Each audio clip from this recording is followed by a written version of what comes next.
जय हिंद बच्चों, मैं हूं अजय सर और आप देख रहे हैं मेरा YouTube channel GMS star education. तो चलिए आज के वीडियो में आप सबों के लिए लेकर आया हूं दो चर वाले रैखिक समीकरण का कुछ इंपॉर्टेंट ऑब्जेक्टिव। और मैं यह भी बता दूं कि ये पूछे या ना पूछे, इस टाइप का ऑब्जेक्टिव जरूर पूछेगा, क्योंकि अभी जो आपको स्क्रीन पर दिख रहा है ये पूछा हुआ ऑब्जेक्टिव है। 2020 के एनुअल में पूछा है, 2021 के एनुअल में पूछा है। सवाल कितना आसान है, दो चर एक्स वाई में रैखिक समीकरण ax plus by plus c बराबर 0 के कितने अधिकतम हल हो सकते हैं। तो आप जानिए रैखिक समीकरण के, दो चर वाले रैखिक समीकरण के अनगिनत हल हो सकते हैं। ये चीज का क्या हो जाएगा, अनगिनत हल होगा। दूसरा सवाल है, यदि दो चर में दो रैखिक समीकरण आलेख प्रतिच्छेद रेखाएं हो तो हलों की संख्या होगा। आप इस बात को बैठा लीजिए अपने दिमाग में, यदि कोई भी ग्राफ प्रतिच्छेद करता है उसका केवल एक हल होगा, केवल उसका क्या होगा, एक हल होगा। Option number A is a right answer. Next इसका ऑब्जेक्टिव देखते हैं। नेक्स्ट हमारे पास है सवाल नंबर 3 है। सवाल नंबर 3 भी जो है ये 2018 के एनुअल में पूछा हुआ बीबीआई ऑब्जेक्टिव भी है और इस टाइप का पूछेगा ही। निम्न में से कौन x - 2y बराबर 0 तथा 3x + 4y बराबर 10। देखिए सवाल बड़ा लंबा लग रहा है, लेकिन इस तरह का सवाल को ऑप्शन से बनाने का प्रयास करेंगे। यदि आप ऑप्शन से बनाते हैं निश्चित रूप में आप ऑब्जेक्टिव को आसानी से हल कर पाएंगे। चलिए पहला ऑप्शन है मेरा x बराबर कितना है 2 और y बराबर क्या है 1। चलिए इस समीकरण में हम लोग रखेंगे x के जगह अगर 2 रखते हैं तो y के जगह 1, तो 2 गुना 1 और बराबर में क्या है मेरा 0। तो 2 - 2 बराबर क्या हो जाएगा 0। ये दोनों जब कटेगा 0 बराबर 0। फर्स्ट वाला पुर गया तो जरा दूसरे में आ जाइए आप। 3 को यहाँ x का मान 2 है तो 2 रख देंगे और 4 है, y का मान मेरा कितना है 1 रख देंगे, इक्वल टू 10 पुराना है। 3 दूना 6, 4 1 कम 4 बराबर कितना हो गया 10, 6 4 10 बराबर 10। फर्स्ट ऑब्जेक्टिव में पहला ही मेरा ऑप्शन सही हो रहा है। तो पहला जब सही हो गया तो दूसरे को चेक करने का कोई जरूरत नहीं। Option number A is a right answer. Second आपका है, यदि 0.3x - 0.37 बराबर 0.37x - 0.3, तो x का मान देखिए 2018 के एनुअल में पूछा है। आप लोग अक्सर मैं 2009 से पढ़ा रहा हूं बच्चों को। बच्चे क्या कहते हैं कि इस तरह का ऑब्जेक्टिव जो सर पढ़ाए पूछा नहीं, ये बिहार बोर्ड के किसी ऑब्जेक्टिव है नहीं। बिहार बोर्ड का जो हमारा एनसीईआरटी का जो बुक है उसमें नहीं है, थोड़ा हटके दे दिया, लेकिन टाइप का तो दिया है, इसलिए टाइप्स को जानना बहुत जरूरी है। चलिए इसको हल करेंगे आसानी में। देखिए यहाँ पर x है और यहाँ बराबर के इस पार में x है, जाति को एक तरफ ले लेंगे, तुरंत खींच लेंगे। अगर आप टैलेंटेड स्टूडेंट है तो आप आसानी से बना सकते हैं। ये प्लस में है, इस पर आएगा किस में हो जाएगा माइनस में। अब चलिए यहाँ पर माइनस में 0.3 को रख दीजिए और यहाँ पर आपका ये बिना x वाला है माइनस में है, इधर आ जाएगा क्या हो जाएगा प्लस में हो जाएगा 3 7। अब चलिए थोड़ा हल करें, दोनों जाति समान हो गया। तो यहाँ पर देखिए 0.3 है, 0.37 है। अक्सर बच्चे हम देखते हैं दशमलव वाला जोड़ घटा गुणा करने में परेशान हो जाते हैं, उस परेशान होने की कोई जरूरत नहीं है। आप देखिए 0.3 को ऐसे लिखिए और 0.37 को आप ऐसे भी लिख सकते हैं। ये बड़ा माइनस का चिन्ह था, लेकिन हम तो प्लस में घटाते हैं, लेकिन माइनस का चिन्ह है तो चिन्ह किसका रहेगा माइनस का। और 3 में 3 जब चला जाएगा तो कितना बच जाएगा हमारा 0 बच जाएगा। तो 0 यहाँ 0 और क्या हो जाएगा 7 है ना, तो 0.7। तो हम यहाँ क्या कर सकते हैं 0.07x और यहाँ पर क्या करेंगे 3 को जब घटाएंगे ये हो जाएगा 0.07 बचेगा। x बराबर 0.07, यह गुना में है और ये माइनस में, चिन्ह माइनस रहेगा, ध्यान रखेंगे। और यहाँ पर मेरा आ जाएगा 0.07 किसमें माइनस में, तो कट जाएगा बराबर -1 हो जाएगा। चलिए देखते हैं ऑप्शन में, option number A is a right answer. तो इसी तरह वीडियो में बने रहिए। वीडियो अच्छा लगे तो लाइक और सब्सक्राइब कीजिए। आपको एक से एक जबरदस्त ट्रिक के साथ मैं ऑब्जेक्टिव कराऊंगा एग्जाम से पहले, और करा ही रहा हूं। आज का ऑब्जेक्टिव में आपको दो चर वाले रैखिक समीकरण। नेक्स्ट सवाल देखिए, सब बिहार बोर्ड के एग्जाम में पूछा हुआ सवाल है। ये 2016 के एनुअल में, समझिए एक क्वेश्चन बैंक बना रहे हैं आप, और आपको जो है कि इस तरह का ऑब्जेक्टिव परीक्षा में रहेगा। एक रैखिक समीकरण का घात होता है भैया, एक रैखिक समीकरण का घात कितना होता है 1। एक रैखिक समीकरण का घात क्या होता है? एक। द्विघात समीकरण का कितना होता है? दो। त्रिघात समीकरण का क्या होता है? तीन। आसानी से सब आप पढ़े होंगे, आपको याद होगा।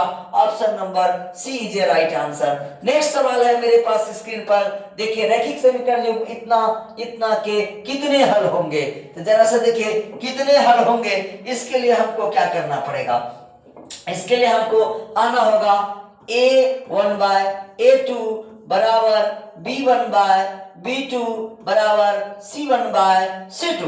अब देखिए इसमें क्या है कि a1/a2, अब यहां जरा सा देखिए a1 हमारा ये कहलाएगा 2, क्योंकि x का जो गुणांक होता है पहला समीकरण का वो a1 कहलाएगा, दूसरा समीकरण का जो x का गुणांक होगा वो a2 कहलाएगा। इस तरह से बैठाने के लिए सीखें। और पहला समीकरण का y का गुणांक मेरा b1 कहलाएगा -3, और b2 मेरा दूसरे समीकरण का y का गुणांक कितना हो जाएगा? -9। और यहाँ पर आप देखिए, आप यहाँ पर c1 के जगह यहाँ पर 2 होगा जो कि अचर पद है, और यहाँ पर कितना है? 5।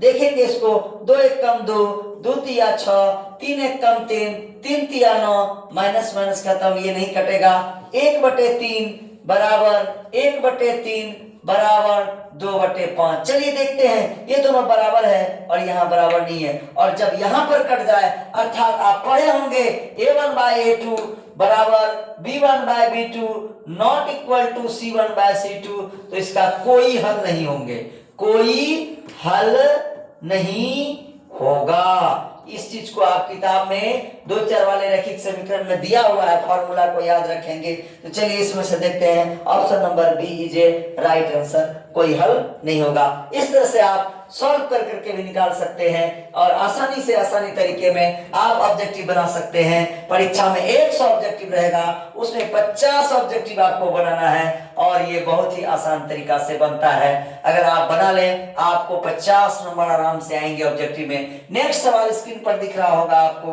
देखिए सवाल है, सवाल कह रहा है यदि 2x + 3y बराबर 11 और 2x - 4y बराबर -24, तो ये भी सवाल 2022 के एनुअल एग्जाम। जरा सा देखिए, ये 2x, अब देखिए इसमें भी मैंने कहा इस तरह का यदि x y का मान दिया हुआ है तो ऑप्शन से बनाएंगे। ऑप्शन में मेरा यहाँ 2x है, चलिए पहला हम रखते हैं यहाँ पर, अगर इसमें रखते हैं, मौखिक करने का प्रयास कीजिए, तो ये हो जाएगा 2 दूना 4, क्योंकि इसके साथ गुना में रहता है। और यहाँ पर जब y का मान रखेंगे, ये 3 है और गुना में 4 हो जाएगा, 4 तिया 12, और 12 4 16, यहाँ है 11, अर्थात ये हमारा होगा ही नहीं। ऑप्शन नंबर 2 देखते हैं कि चलते, -3 है, यहाँ पर जब हम गुना करेंगे इसको, ये -6 हो जाएगा, 3 दूना 6, और प्लस यहाँ पर ये मान प्लस में है तो 3 गुना 1 तो 3 होगा, तो 6 में 3 जगह 11 होगा ही नहीं, ये भी मेरा क्या हो जाएगा? गलत हो जाएगा। आगे चलते हैं, x का मान -2, y का मान माइनस कितना है? 5 है, तो -2 रखेंगे तो -4 हो जाएगा, -5 रखेंगे तो -10 हो जाएगा, तो सॉरी 3 बचे 15, -15 और -4 -19 हो जाएगा, 11 नहीं होता, ये भी गलत। अब जब ये 3 को गलत हो गया तो ये वो सही होगा भी, और चेक भी कर लीजिए जरा सा, -2 और 5 है, -2 रखेंगे ये -4 हो जाएगा, प्लस 3 रखेंगे, 3 बचे कितना हो जाएगा? 15, और 15 में -4 चले जाएगा तो 11 बचेगा, बराबर में ये हो गया। दूसरा में भी चेक कर लेंगे, -2 यहाँ x का मान है, तो -2 दूना कितना हो जाएगा? -4, ये भी माइनस में है, और यहाँ y का मान किस में है? प्लस में है, 4 पंचे कितना हो जाएगा? 20, इधर कितना है? माइनस में 24 है, तो -4 और -20 -24 बराबर -24। इसका मतलब option number D is right answer. इसी तरह से बने रही वीडियो में, और वीडियो अच्छा लगे तो अंत तक देखिए। जब तक आप अंत तक नहीं देखेंगे तब तक आपको जो है कि सही सॉल्यूशन पता नहीं चलेगा, क्योंकि ये 2 चर वाले रैखिक समीकरण से सवाल आते हैं। नेक्स्ट सवाल आपको स्क्रीन पर, रैखिक समीकरण युग्म x + 2y बराबर 5 और 3x + 12 यानी 12 y बराबर कितना है? 10। 2018 और 2021 में पूछा गया सवाल है, क्यों नहीं 2025 के लिए भी आई हो सकता है। तो चलिए फिर कह दिया एकल हल, कोई हल नहीं। इसके लिए हमने आपको बताया था कि पहले क्या करेंगे, x का गुणांक इसको ऊपर रखेंगे, इसका x का जो है इसको क्या करेंगे? नीचे रख दीजिए, y का गुणांक 2 है ऊपर रख दीजिए, और इसका y का गुणांक 12 है नीचे रख दीजिए। यहाँ पर मेरा 5 है ऊपर रख दीजिए, और यहाँ 10 है। कटा के पहले देखिए ये नहीं कटेगा, ये कट जाएगा, 3 कम 3, 3 चौका 12, 1/4 सॉरी 2 है, 2 छक्का 12 होगा। यहाँ पर 2 है तो 2 छक्का 12, 1 बटे कितना हो जाएगा 6, यहाँ 5 एकम 5, 5 दूना 10, तो 1 बटे कितना हो जाएगा 2। चलिए इधर से यहाँ 1 बटे 3, 1 बटे 6 यही कट गया, और जब यहाँ कटेगा अद्वितीय हल होगा। अद्वितीय हल का मतलब है कि कोई हल नहीं, एक हल होगा, सॉरी अद्वितीय हल का क्या होगा, सिर्फ एक हल होगा। तो चलिए एकल हल होगा, option number A is a right answer. चलिए आगे नेक्स्ट सवाल है मेरे पास, आगे आप इस तरह से हल कर सकते हैं। नेक्स्ट सवाल आपके पास है, यदि दो चर में, यदि क्या दिया है, दो चर में दो रैखिक समीकरण के हल अनंत हों तो उनके आलेख होंगे। 2019 में पूछा है, कहा यदि दो चर में दो रैखिक समीकरण के हल अनंत हो तो उसका क्या होगा, आलेख होगा। दो समांतर रेखा, दो प्रतिच्छेदी रेखा, दो समपाती रेखा। यदि अनंत हो, हल अनंत हो तो क्या हो जाएगा, प्रतिच्छेदी होगा कि समांतर होगा, संपाती होगा। क्या होगा, संपाती। अगर आप पढ़े हैं तो ये आपका क्या हो जाएगा, दो संपाती रेखाएं हो जाएगी। क्या हो जाएगी, दो संपाती रेखाएं। नेक्स्ट सवाल आपको स्क्रीन पर दिख रहा है, समीकरण युग्म 2x प्लस 3y बराबर 5 तथा 4x प्लस 6y बराबर 15 का हल है। देखिए फिर आया वो अद्वितीय अनंत, कोई हल नहीं, इनमें से कोई नहीं। तो चलिए इसको फिर हम करेंगे। 2 इसका x का गुणन कितना है 4, इसका y का गुणन 3, इसका y का गुणन 6, इसका कितना है 5, अचर पद इसका कितना है 15।